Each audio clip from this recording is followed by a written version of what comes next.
Hi guys, welcome to my YouTube channel. Thanks for clicking, thanks for your love, thanks for your likes. I always say this channel is a channel where we talk about everything that concerns your health, your well-being. And today we'll be talking about diabetes. So stay tuned and let's start. I think I'm live now. Yeah, we're live. We are live. Yeah, let me check my other phone. Health Gospel, and I think I should see myself live. We are live, Dr. Anya. The whole world is so live. We are live on the Health Gospel. So what you want me to do is to go in and share it on. I'm a specialist. Okay. Right.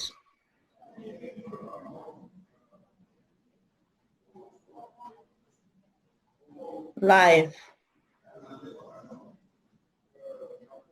I've shared it. I'm waiting for a request. I have sent it.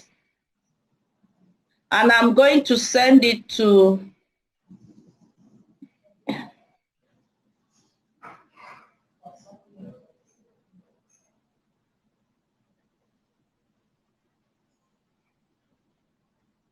Johnson. Have you seen it? No, not yet. And I don't want to leave this link again. Someone should share internet with me, please, on my phone. Share Wi-Fi with me. I've shared it to Anya Specialist. Has it been approved? I cannot tell. It's okay. Just give me some moments. Hello, everyone. Sorry, we're trying to get everything sorted with Dr. Anya's side. So please bear with us. Bear with us. We need to share to Dr. Anya's audience also, because they also have to benefit from it. So please bear with us and invite others. We are starting at 9, so we're just doing all this sharing stuff. Have you seen it, Dr. Anya? Comment. This is it. Oh, you see why?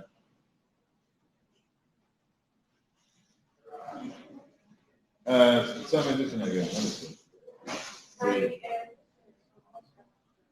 Take note, yeah? Okay. But it's passcoded now. What is passcode? What's the passcode? Don't want that picture.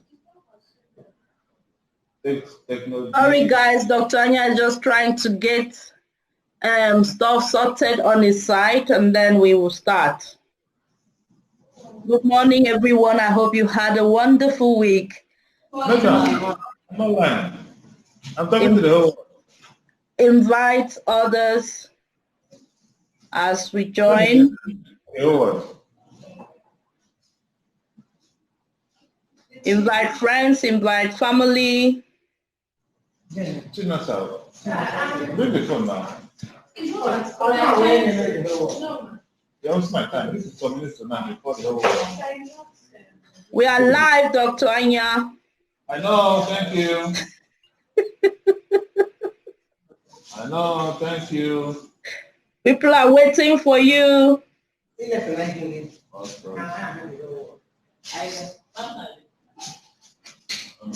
I'm coming.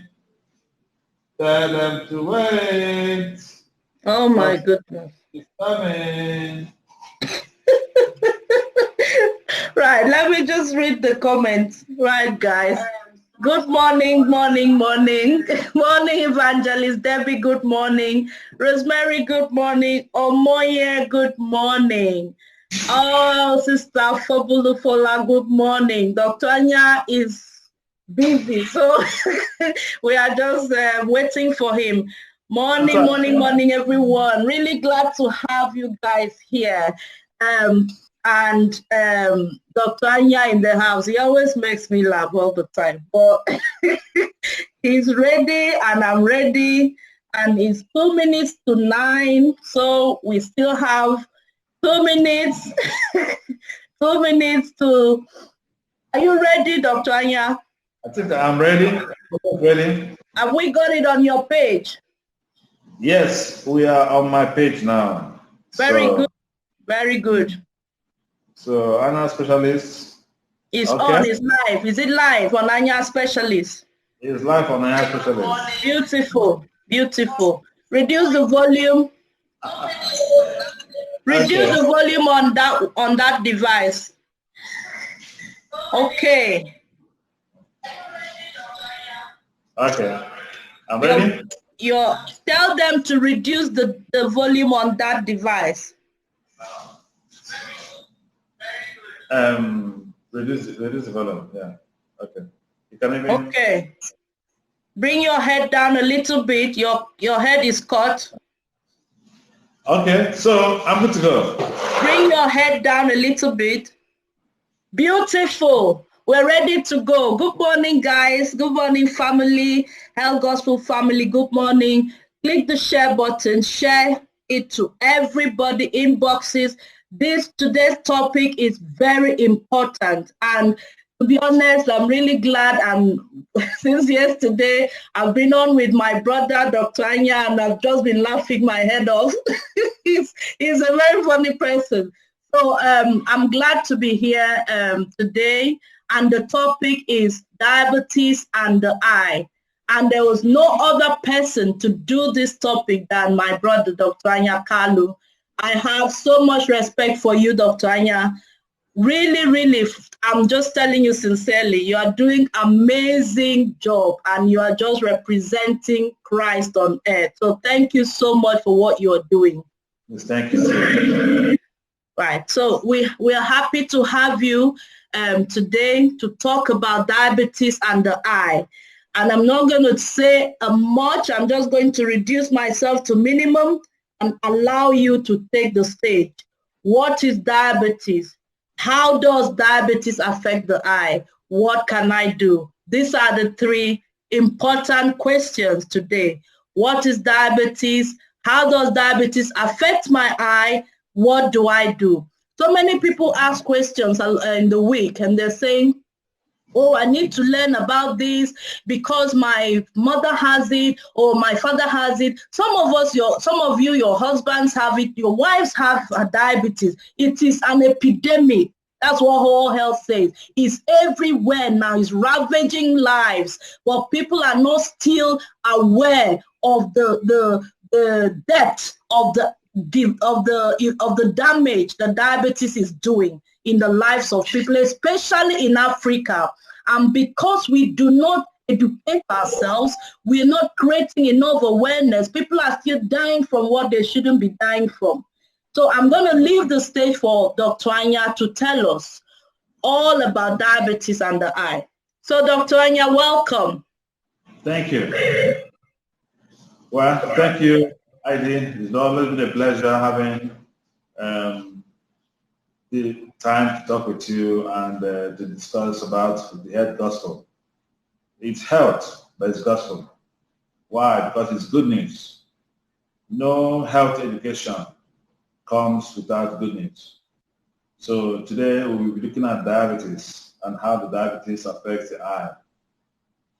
Fundamentally, we know that diabetes has a problem with glucose and how the body uses glucose. So if I want to use the medical terminology, I would say there is a problem with glucose metabolism, which is due to either low quantity of insulin or the effectiveness of insulin is reduced. So there is the body that produces glucose. Glucose is there, but not well utilized. So what happens? It accumulates. And it is this accumulation of glucose that puts every one of us into trouble. So fundamentally, diabetes is a condition where there is a problem with glucose utilization in the system because either the insulin is not enough in quantity or enough in quality of the service. I guess fundamental, that's the definition of diabetes. I am not a diabetic specialist. I'm just an eye surgeon. So I will limit myself to the basics. Traditionally, diabetes is to be divided into two types, type 1 diabetes, type 2 diabetes. And in those days, it used to be age, you use age to differentiate between type 1 and type 2. Sometimes you hear us say insulin dependent and insulin non-dependent. But obviously now, literature has it that even the type 1, which is insulin dependent, is not just for the young people. We also see the insulin dependence in the elderly people. Who knows? The definitions will change very soon as they are already changing. So the fundamental thing is that the body is not being able to use the glucose it produces. And before me is the eye model. So what happens is this. The diabetes is there. The other disciplines in medicine are all attending to their own issues about diabetes and themselves. Why I'm rolling the eye? Because this is where it makes me cry. It makes me uncomfortable seeing people going blind unnecessarily because of diabetes. Now, anybody who has been diabetic for up to 10 years, you can be sure between 25% to 50% of them will have changes in the eye from the diabetes. If the diabetes has been there between 15 years and above, up to 25 years, you can be sure that almost 75% of them will have problem with the eye from the diabetes. If the person has been diabetic for 30 years and above, it's almost practically every one of them will have complication from diabetes. The one thing is clear and sure.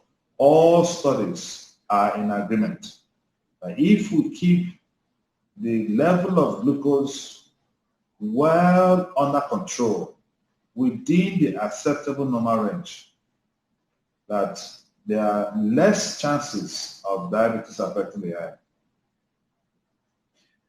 Oh, well, so far so good. I think maybe we should look at how does diabetes affect the eye. This is the eye, a model of the eye. So this is the front of the eye. The front of the eye we can see, and this is the back of the eye. This is the optic nerve as it goes to the brain. So the eye actually is doing the looking. This sends the information to the brain, and the brain does the interpretation. So you could hear someone say the brain is the one that sees while the eye looks. So if the information from the eye doesn't get to the brain, the person is actually not seeing. So diabetes starts affecting the patient from the front of the eye. We look at the eyelashes. The eyelashes in a patient with diabetes, especially when it is poorly controlled, because if it is well controlled, you may never know in your lifetime that the person has diabetes. But if it is poorly controlled, you could see the eyelashes and the eyelids are prone to recurrent infections, unnecessarily recurrent infections. And if they be already existing problem with the eyelids and eyelashes, you now see it gets worse.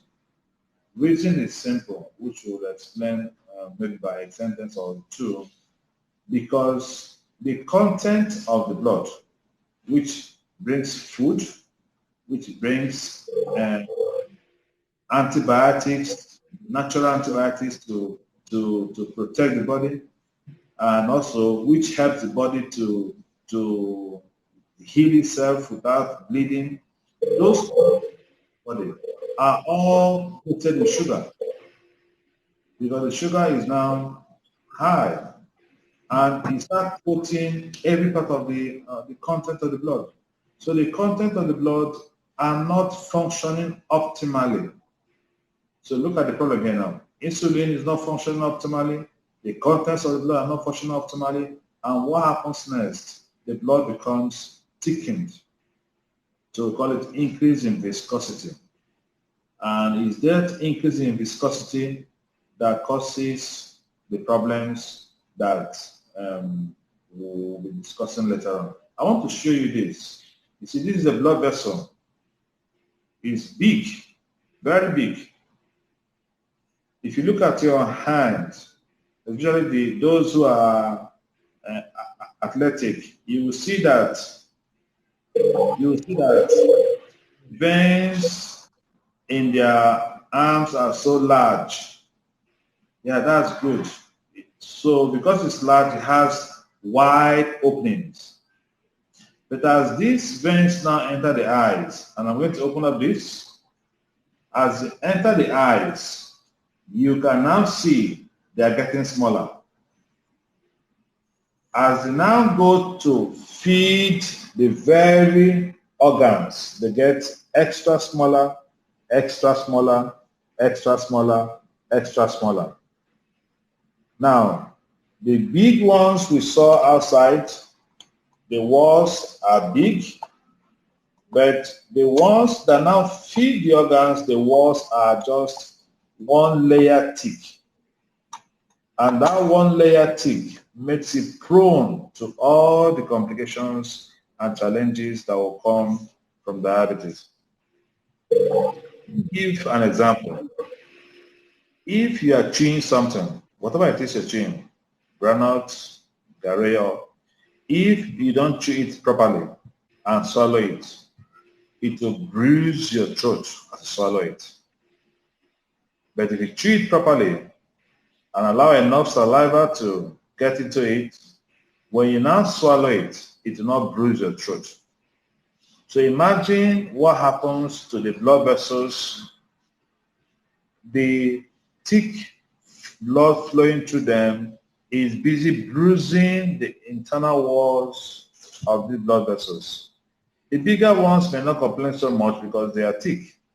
But the ones I showed, like inside the eye, which is the type you find in the brain, which is the type you find in the heart, which is the type you find in the kidneys, are so thin-walled that any small bruise to them will cause harm. And in the eyes, it will cause the myriads of harms we will mention. So we've looked at the eyelashes and how diabetes can affect the eyelash. Now you see this. We usually call this the black of the eyes, and we'll call this the white of the eye. It's a model though. It should have been white, but because it's an eye model. So the black of the eye is not actually black. The white of the eye is actually white. The black of the eye is black because of this structure called the cornea in front of the eyes. Now this structure is crystal clear and transparent. That is why we can see the organ inside. See the structure inside now. If you're looking straight, you might mistakenly think this is the black of the eye. It's not black of the eye, cornea. And if it's not clear, the patient's vision is drastically reduced. So when diabetes becomes uncontrolled for a very long time, it begins to affect this cornea. Let me show it again. See, this is the cornea. The curvature here is transparent. If you don't look carefully, you might not see it. You only see the structure behind it and call it black of the eye. Now, if this cornea is affected, especially in a person with diabetes, poorly controlled for a very long time, this cornea will start losing its sensation. This cornea is supposed to feel pain. Whenever anything goes to the cornea, it's supposed to feel pain. So when the sensation is reduced, you can have an injury without even knowing. You might be rubbing your eyes and your own nails can prick your cornea. You wouldn't know. If the diabetes is under control and there is other injuries to the cornea, healing of the cornea becomes a problem. That's why the so-called black of the eye will not, black of the eye will not turn white. It didn't turn white as it were, but it has not healed itself. So that's why it's no longer transparent and clear. It should remain transparent and clear. And if you log into the Annual Specialist Eye Clinic Facebook site, you will see one of the videos we did about how to help in poor healing corneas. This is a technique we use in doing it, and God willing, it will surely heal if it is gotten on time. So for the external eye, you see there's poor wound healing and also there is loss of sensation. Then also the nerves. Look at the muscles that move the eye. So if I want to look in one direction, the muscle moves. If I want to look in the other direction, so that muscle moves. If I want to look above, the muscle moves. So these muscles are all supplied by the nerves. So when sensation abnormality, which is called neuropathy, the neuropathy now affects the eye. So you could have the local half-past-4 eye we'll talk about. One eye is looking one side, the other eye is looking the other side. You can even have the whole eye closed, the droopy eyelid in diabetic. Why? Because the supply to the blood, to the muscles that control eye movement, eyelid movement might have been affected.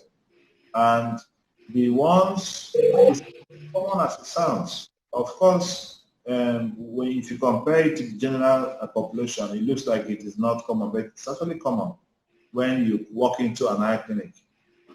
Those in the general diabetic clinic may not see so much, but we in the eye clinic, we see it a lot.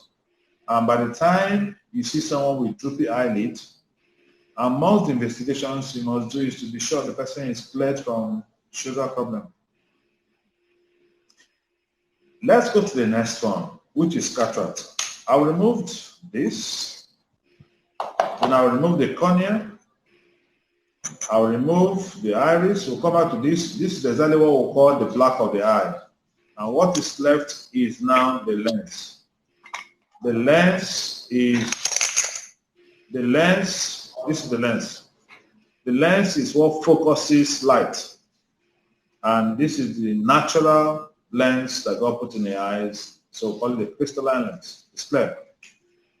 But in diabetes that is poorly controlled, there's higher chances of developing cataract in this lens. So that what was crystal clear becomes faint, faint, faint, faint. You see it turning whitish, and obstructs my vision. My vision is clear before because the lens was transparent. Now the lens is now getting opaque, and it lost my vision. So the patient with diabetes that is poorly controlled over time, not especially those who are more than 5 years or 10 years with diabetes, they run a higher risk of developing cataract. Of course, we know aging still remains the highest contributor to cataract development. But amongst those who are diabetic, they have also a high chance of developing cataract. Now, I'll keep the lens aside. I will discuss the vitreous and the lens together, and also we'll discuss the optic nerve. So I will remove the vitreous. This is gel-like substance which does so many functions in the eye, one of which is to maintain the shape of the eye. So I'll keep it aside for now. So this is now the optic nerve, and this is the retina. These are the vessels. Remember, These vessels inside are very tiny, and they are only protected by one layer of supporting wall. One layer of supporting wall. Look at what happens in diabetes. You just swallowed what you chew without chewing it properly, and it bruised your throat. Imagine a blood flow that is thick and destroying the single layer of the blood. What it will do is this. When the supporting wall is destroyed, it will form an outpouching. You see it pull out, and you see something coming out looking red. We call it microaneurysms. So this usually will show that something is going on, that this diabetes you've been managing for this number of years is beginning to affect the back of the eye. These are the back of the eyes. Now also, with the sluggish function and flow of the blood, this blood supply, the red part I'm touching, that supplies the organs can get blocked. And because these are nerve fibers, so there's no blood supply to the nerve fibers. So you now see what we call cotton wool spots, accumulation of debris that should have been cleaned up by healthy tissues. Because the tissues are no longer healthy, poor blood supply, you now see that they are dying off. Imagine there are multiple places here, here, here, here, here, here. So out of 100% of the retina, you could have like 20, 30, 40, 50, 60, even to 70% of the retina unhealthy. The next that will happen if this process continues unabated without stopping it is the blood vessels will now start leaking fluid. There's what we call the blood-retinal barrier. It's a barrier that doesn't allow what is inside the blood to come out.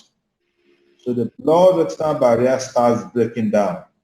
The cells start giving way. The tightness between them start loosening. And what that will do is this, the fluid of the blood, not blood itself, the fluid of the blood, which includes the protein, the water, and the fat, will all pour out into the substance of the eye. And we'll call it exudates. Now, healthy tissues will absorb the water, but will leave the fat. So when the eye is examined, you see the fat, but the water has been absorbed. But when there are no healthy tissues around, you see it, both the water and the fat all over, and the eye is swollen. This yellow spot, I'll show the yellow spot again. This is the yellow spot. We call it the fovea for those of us that did biology. This is the portion that everyone uses to see sharply, and it's supposed to be having this depression. Let me see if I can get an angle that shows the depression. Did I? I think Yeah. Yeah, the depression there. Now that depression is because it doesn't contain the thickness of the layers others have. So it goes straight to where the retinal pigments that receive information are. So it has the sharpest vision. Then imagine if there's this leaking of fluid all over and it affects this environment. It gets swollen, and if there are no surrounding retinal tissues to reabsorb it, that means the patient's vision is blurred. Okay, you are looking at me now. Imagine if I use my marker and make a mark on my camera such that I mark on my eyes. Okay, I'm going to do my eye like this, and all of you are going to start quarreling now. Let me see how many people that will complain. If you are complaining, that is how the diabetic person is complaining, because the area he or she needs to use to see sharply is swollen. Even if it's a small swelling, it's a swelling still. He or she is not seeing clearly. So the diabetic patient tells the kids, my children, my eyes are failing me. And they're like, Mommy, we're not saying anything. The woman is serious. The man is serious. Because the area that is required to see sharply, the yellow spot, is swollen. Right. Dr. Anya, I think this they said it's too deep for their understanding. So maybe you just need to, I don't know, bring it down. It's too deep detail that they don't understand what you're. So I think just common, what you see, what you think is common, and what are they supposed to know. Like, I'm diabetic. What am I supposed to know as a diabetic about my eyes? What am I supposed to look for? Okay, I'm glad I had to do this. Yeah. Too detailed explanation, because that's exactly what will determine what will happen when you visit the clinic. Yeah. Diabetic, the World Health Organization requires that your first visit to the diabetic specialist should correspond to your first visit to the eye specialist. For one reason, let's determine if at all there are any eye changes in diabetes, and have a first document. If you have the facilities, take picture. I have facilities that can take pictures of the eyes and document it. The findings will now give us opportunity to divide into no complication in the eye, or mild complication in the eye, or moderate complication in the eye, or severe complication in the eye, or the one we all fear, the one that majority of the eye, the back of the eye, is no longer healthy. And when that occurs, the eye will tell the brain, I need food, I need food, I need food.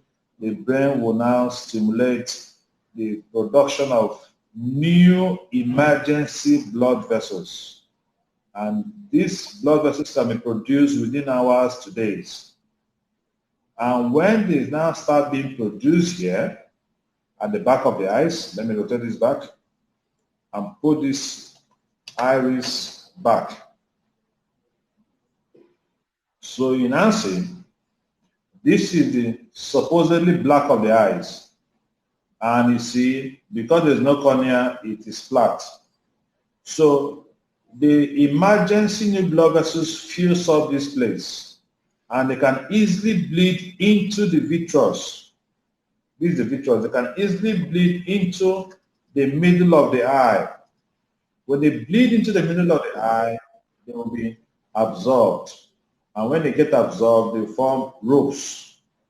And these ropes, each time you move your eyes, they will drag the eye in the opposite direction.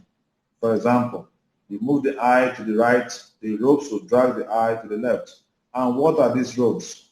Bleeding that have been absorbed over time. And that can pull out the retina. The whole retina can be pulled out of its position. And that is where nobody wants any diabetic to go. There's something we need to also bear in mind. The diabetic is still spending thousands of Nigerian naira, I'm in Nigeria now, to control this glucose. The diabetic is still spending thousands of Nigerian naira, forgive me, I'm in Nigeria, trying also to control the eye complications. And when the complications occur in the eye, studies have shown that they are already also occurring in other parts of the body. Yeah. And the one we care most is the kidneys. Yeah. So the diabetic is like God, what crime did I commit? Yeah. Sugar is problematic. The eye is not joining the queue. The kidneys are not talking. The heart.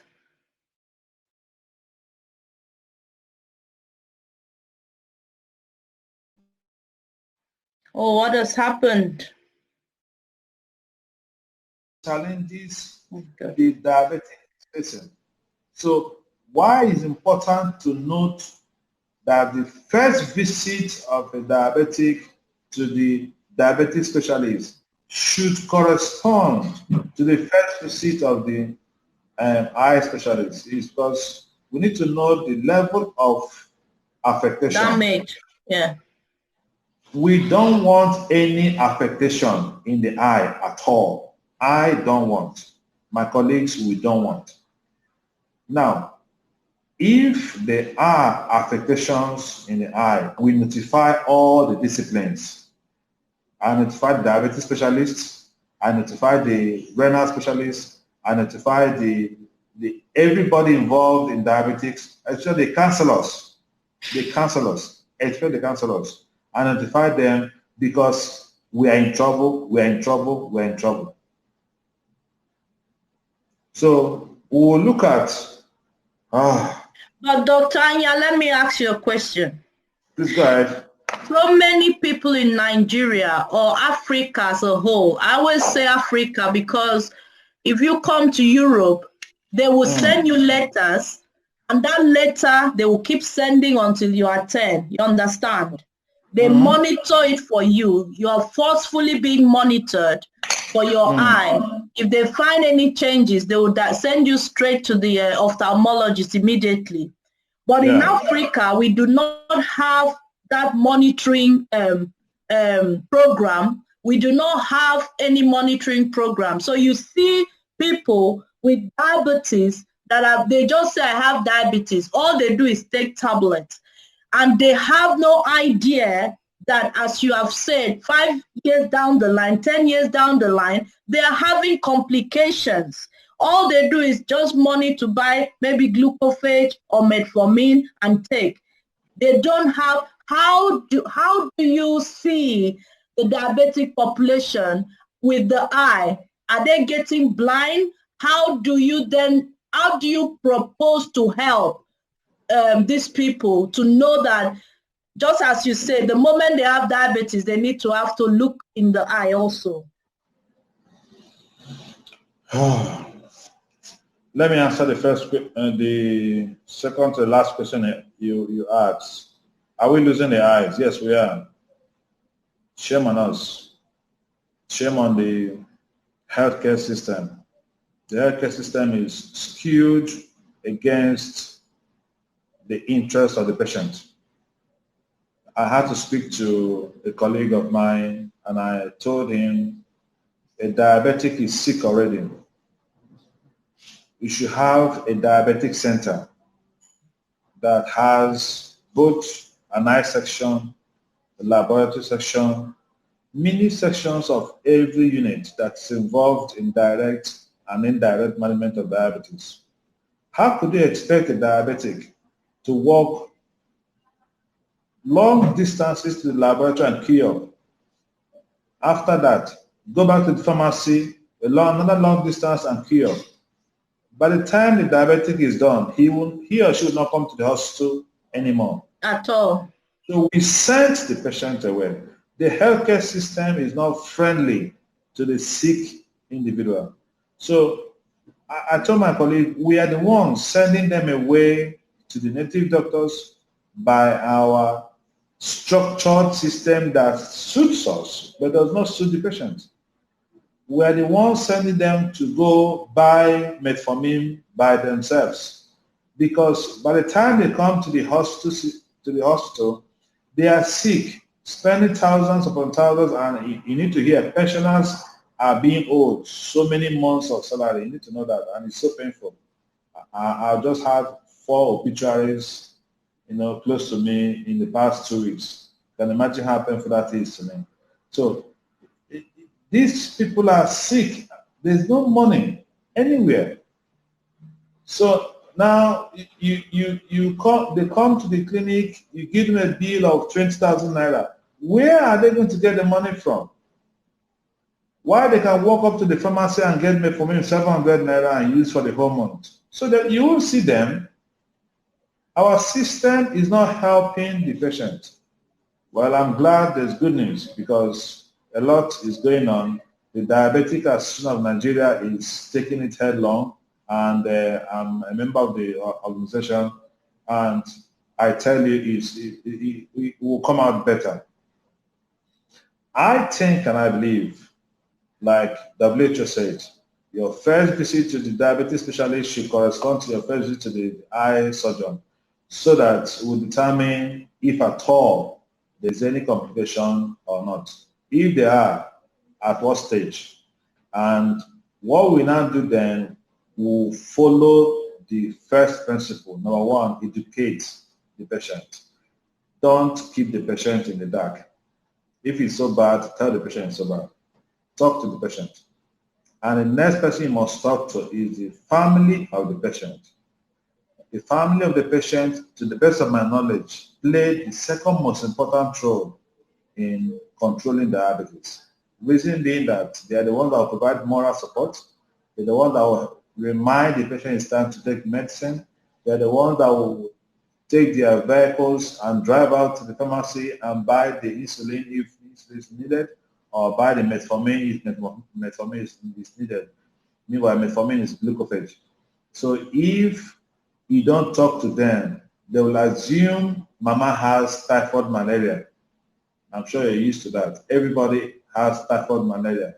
You're not feeling too fine, it is typhoid or it is malaria. And it's so funny. I mean, you're wondering, who makes all these diagnoses? No, nobody. They made it themselves. They went to the pharmacists. They went to the lab technicians or the laboratory scientists, and it comes up typhoid malaria. Yes. But then you've not examined the patient. You've not examined the patient. You don't even know what the person has. You don't know the status of the kidneys. You've not even listened to the heart to be sure it's even beating very well. So we sometimes mistakenly, maybe I should be blamed too, because sometime I was practicing general medicine before I specialized in eye surgery. We should also be blamed too, because our approach to management of diabetes, wasn't good. But today, I must admit, I give it credit to the Diabetic Association of Nigeria and a lot of non-governmental organizations in my neighborhood. I have non-governmental organizations who are investing heavily their time, their finances, their knowledge in educating the public. And the next person to be educated, I've already mentioned, is the general community. And that's exactly what Dr. Charles is doing. Congratulations, I did for doing this. We have to educate the general public. The diabetes is not about go to the pharmacy and buy 700 naira metformin and take. It is beyond that. Why? Because the longer the diabetes stays, the more the complications. Who monitors the A1C? Who monitors? We need to know what it is. We need to know the overall long-term control. We need to know, look at your legs. Some people say, they have done me, they put something to me on the road to the farm and I mashed it, my leg, I have an injury, is not healing. Yeah. Something is causing something, and that is vascular. In fact, most times it's vascular because diabetic or other vascular abnormalities. It's not healing. So it doesn't want which that doesn't want your success in life. That is, after your life. So the Dr. next Anya, let's go back to the eye, because it's the eye. What can we do as maybe I have a mother who has diabetes. Many of us have. We have family, we have people who have diabetes. What should a family member do now that you're having this talk? They are listening to you. What are they supposed to do? What's the next step? Now we've been established that anybody that has diabetes does have eye affectation. The longer your diabetes, the more it affects your eye and all the things you've listed. What can family members do? Some of them, they don't know what to do. They don't even understand. Let me give you a bad scenario. There's a health center I know I visited somewhere. The health center is like about 3 kilometers from where the villagers live. So nobody will go there. There's a general center, a general hospital I've driven into, and it was bushy. I couldn't drive into it. I turned my car back and I came out. These are the scenarios we find ourselves. So you now, you are a family member. You are a friend. You want to help. Where are you taking this person to?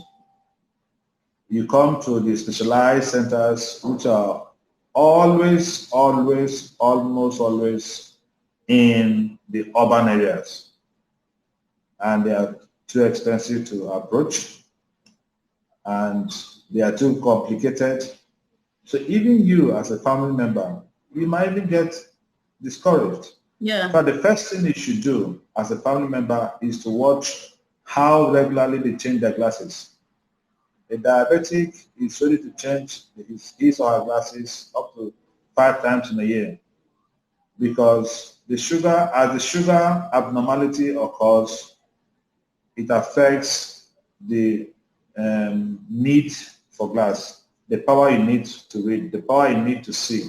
So you see, this person keeps changing glass. So if as an adult, I should use the glass at least more than 1 year, up to 2 years, if there are no scratch marks on them. So, but if in weeks I'm already complaining, then something is wrong. Let the person go have a comprehensive check. Let's have a diabetic specialist see this person at least once in a year. Now, I was asked a question when I was giving a lecture in the Diabetic Association of Nigeria. How often should someone have a regular check? I said, let's follow the WHO standard. The first visit to the diabetes specialist should be the first visit to the ophthalmologist. After that, the regularity or otherwise of the visits will now be dependent on what is seen. If we see no complication in the eye, we can now say, so help us God, let's see once every year for eye examination. If the complication is on the bad side, you can even see some surgeons saying, let's see you once in 2 weeks, once in 1 month, because of the fear they have. Yesterday, I did what we call B scan on someone, and I note the man is diabetic. He has already lost one eye, and the only eye he has, when I scanned the eye, I said, no, this is just beyond me. I had to call my boss. I'm referring this patient to you. He's an only eye. He has cataract, no doubt.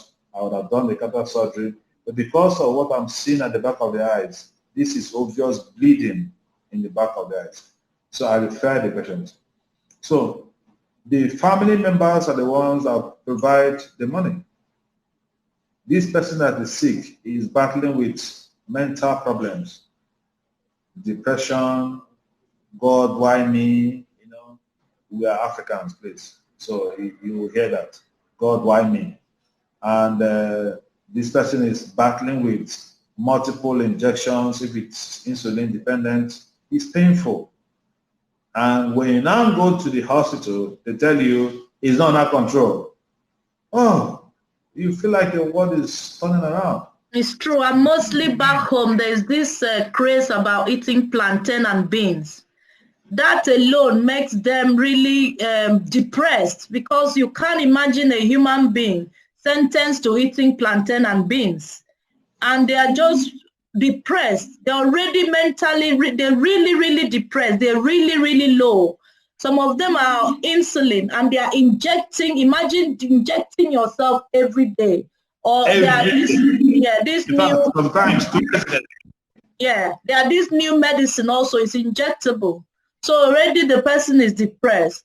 And in Africa, there is no support. Everything you have to spend your money to do. There's no government support. No. There is no, sometimes, regular family support. And I'm not sure there's any existent community support. No. Government support we need, and which we advocate, is this. Let me say something maybe a little vulgar. Someone said, why give condom free because of HIV? Why don't you give insulin free? These people have multiple problems to contend with money. And why don't you give them free from government? Then they come and sign and collect free insulin and use. You will see the joy will come up again. The control will be there. Yeah. I took a list time. A man has sugar close to 500. I kept postponing the cataract surgery because he was blind in both eyes. I didn't know the real cause of the problem. I told my colleague, look, I'm going in, whatever happened, let it happen. I took the man into theater, operated on one eye. By the time he came for checkup, sugar that was 500 had come down to 100. Everybody screamed. I asked, man, what happened? The man said, let me tell you the truth, my son. Nobody in my family bothers about me. They only dump me when it's time for food. They throw food at me like I'm a dog. That was what the other man told him. So sometimes the family members are just fed up. You know, this disease that is not going. And, you know, we believe you go to prayer houses, you go to this, you go to that, and still the disease is there with you. What do? It comes back to knowledge. So education, like my boss will say, make sure you and the patient are on the same level of understanding before you commence treatment. If not, the treatment will be a failure. The person will be thinking of direction A, while the doctor is thinking of direction B. Obviously, two of you will never meet together. So educate the patient, family and relatives, educate the community just like we're doing, and get hold of the radio. There's one thing that happens here in our community that is so sad. I don't know if it happens elsewhere. These advertorials on health. People, you know, mount on vehicles and start advertising their medications that cures all. And I don't need to tell you how many people waiting for kidney transplant because of so-called advertorials on health of elixirs that cure all. We need government to come up with legislation. Stop some of these unwholesome practices so that we can protect our people. People are unnecessarily losing their lives. You asked if they're losing their eyes. Yes, they're losing their eyes. They are losing their eyes. They are getting blind. And Dr. Anya, lining up for dialysis. They're lining up for dialysis. You know, Dr. Anya, sometimes you do a program every year. I'm just saying it here in case anybody is interested, where he goes into communities and actually screen people's eyes. And if you have a community in your village, wherever you are, you want to help, you can contact Dr. Anya and he can organize for you. He goes there himself. He has this small speaker. He talks to them about the eye. He educates them. People come out. He screens them. And this is what you can liaise with him to do if you want to help your community. Because people are dying just with this eye. They are getting blind. And imagine somebody who was struggling already to feed his children going blind. So there's no hope for that family anymore because he's already blind. He's become disabled. But by a little amount of money, we can protect them. We can get them on time and help them. So diabetes with the eye, Dr. Anya, what do we do? That was the third question. What is the treatment, or what was the third question? What do we do? What do we do? Patient education, sit on it, patient education. Then we educate the community. If, just like you mentioned, maybe I should give out this information. I hope it's not too early to give it out. From the third quarter, that's from July, I and some good friends of mine will be providing some assistance to those who have diabetes. I've canceled so many surgeries because of diabetes, so we will provide assistance. And just like I mentioned, you and I discussed this some time ago. We'll go to your village. If you want me to use your father's house, we'll use your father's house, and we'll do it in your name. But this time, starting from the third quarter of July, of this year, that's from July, I and some of my friends will have agreed to assist, at least the much you can, those who cannot afford it in the rural communities. So that aside. Now in the eyes, like I mentioned, everybody must have good glucose control. Something is causing something. So let us say a pipe is leaking. The pipe is leaking from behind, and I am here scooping the water from the house. What should I do first? Lock the leaking pipe. Make sure the sugar is under control before you start scooping the water. If not, all your effort as an eye surgeon will be in vain. Yeah. What we do is, number one, what type of problem did you find? If it is the corneal problem, make sure you use multiple maneuvers. Let me use that terminology to describe it. Use multiple maneuvers to achieve a clear cornea. If it is cataract that's affected, make sure you remove the cataract carefully. Carefully. I mean the word carefully, because cataract complications shouldn't occur in a diabetic. It's difficult to handle at the long run. At the short term, everybody's happy, but at the long run, it becomes a problem. And don't allow the back of the eyes, I'm going to show this again, don't allow the back of the eyes to remain unhealthy. I'm zooming in so that I can see it again. The back of the eyes, as it goes to the brain, should remain healthy. That means any bleeding, any leakage, whatever it is, should be attended to immediately so that the retinal cells will not start dying. When they start dying, that's where the problem starts, because the eye will report back to the brain, I need blood. The brain will cause emergency blood vessels to be formed, and when such happens, you're going to have these fragile emergency bloods that have been formed, and they will start bleeding. And it's what we call the 90-day glaucoma. If it starts at the back of the eye, approximately in 90 days, it will come to the front of the eye, what you call the rubeosis iridis. And that is not what you want. It can even occur even shorter time, from 2 weeks to even longer periods of even 2 years or even more than that. So that classically, approximately 90 days. So we have what's called 90-day glaucoma. So don't allow any patch. Let it look smooth as it is. Don't allow any patch on the back of the eye. Any patch you see, locate where it's looking from and use laser light and coagulate it. Stop the bleeding.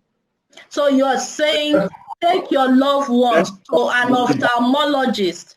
Take your loved ones to an ophthalmologist, because they're not going to stop the bleeding by themselves. They won't even know what is happening to the back of the brain. So please take your loved one, take yourself to an ophthalmologist. Also, if you want to help your community, I'm stressing it again, it will be in your name, but you can contact Dr. Anya to come and carry out eye screening for your community in your name. You can do it in your father's house. He will come and do it there for you in your name. You have that, at least your community members are being checked. They can diagnose diabetes there. Some of them have high blood pressure problems. You know, that is a way of helping your community.